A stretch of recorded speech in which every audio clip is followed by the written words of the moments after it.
Hi అండి. Milk వేడయ్యేవి కదా, పాలు వేడైన తర్వాత ఇది టీ పొడి అండి. చాలా బాగుంటుంది. జలుబు దానికి అన్నిటికీ పనిస్తుంది. దగ్గు వచ్చిన జలుబు వచ్చిన ఇది తాగి చూడండి ఒకసారి.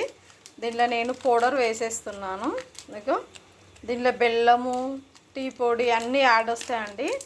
అల్లము అన్నీ యాడ్ వస్తాయి. దీనిలో సగం వేసుకోవాలి, చాలు, సరిపోతుంది.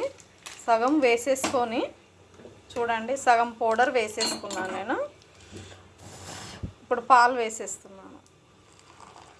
చూడండి, టీ ఎంత మంచిగా రెడీ అయింది చూడండి. ఎక్కువ కష్టపడేంత అవసరం లేదు. ఇది ఒక్కసారి తాగాలంటే మళ్ళీ ఇదే తాగాలనిపిస్తుంది. మీరు కూడా ట్రై చేయండి ఒకసారి, మీకు తెలుస్తుంది. చాలా బాగుంటుంది. చూడండి టీ.